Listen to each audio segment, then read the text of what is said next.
So, what happens when a couple's passion for saving animals slams right into the strict rules of their community? Well, you get a legal battle. It's a classic story, really. Good intentions on one side and the right to a quiet life on the other. This is the story of the cat rescue versus the Homeowners Association. And this entire complicated mess really boils down to one single question. Is a nonprofit animal rescue still a business if it's being run out of a suburban garage? The answer is not as simple as you might think. All right, so let's set the scene. We're in a quiet residential community in Casa Grande, Arizona. You know, the type of place people move there for peace, for quiet. But for some of the folks living there, that peace was about to be seriously disrupted. So, in one corner, you have the VVE-Casa Grande Homeowners Association, the HOA. They're the ones in charge of enforcing the community's rules. And in the other corner, homeowners Duane and Mary L, who are running a nonprofit cat rescue, right out of their house. Okay, let's dig into the HOA side of this first. What exactly was their problem? What was the official complaint? The HOA's argument was, at its core, pretty simple. You can see it right here in this quote from the hearing. To them, this wasn't really about saving cats. It was about what they saw as an unauthorized business that was creating a nuisance for the whole neighborhood. And the legal foundation for their entire case rests on these things, the CC&Rs. The best way to think about these is like the Constitution for a neighborhood. It's a legally binding contract that every single homeowner agrees to follow when they buy a house there. So the HOA pointed to several specific rules they said the Eitels were breaking. First up, a no commercial use clause, pretty standard. Then an animals clause, which, and this is a key phrase, only allows a reasonable number of household pets. And finally, you've got the general rules against trash, bad odors, and really anything that gets in the way of your neighbor's peace and quiet. So you might be asking, what exactly is an unreasonable number of animals? Well, get this. Way back in 2017, a Pinot County inspector paid a visit to the Eitels' home and found over 50 cats living in their 3-car garage. 50! And you have to understand, this was not some sudden argument that just blew up overnight. It was a slow burn. Just look at this timeline. It all started with that county zoning violation way back in 2017.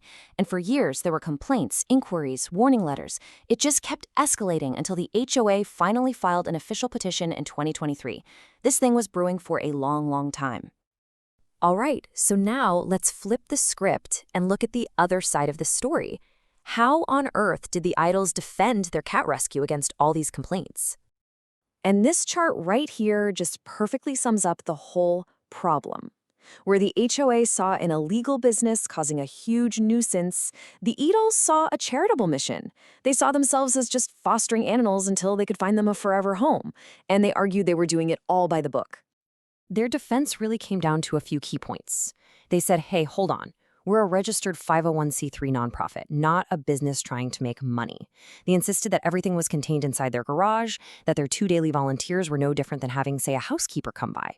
They also argued they weren't breaking any state or county laws on the number of cats. And a big point for them was that the adoptions weren't even happening at their house. They were doing them at a local PetSmart.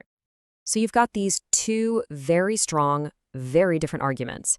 The whole thing ends up going before an administrative law judge who's going to make the final binding call. So after that hearing in November of 2023, both sides basically just had to wait. All the testimony, all the evidence, all those years of letters and complaints, it was all going to come down to one single ruling. And when the verdict finally came down, well, it was decisive. The judge sided completely with the HOA.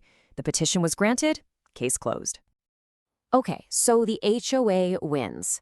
But the real question, the one we all want to know, is why?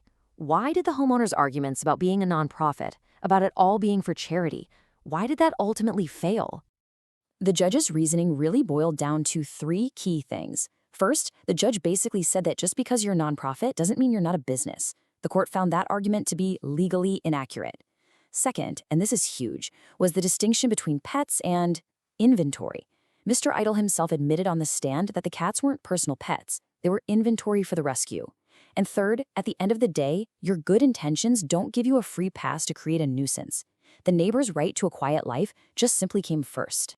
So really, this case gives us a super powerful clarification. A home-based operation, even if it's a registered nonprofit with the best intentions in the world, can absolutely be classified as a business if its day-to-day activities, like storing inventory, having volunteers come and go, and creating extra waste, end up violating a community's rules.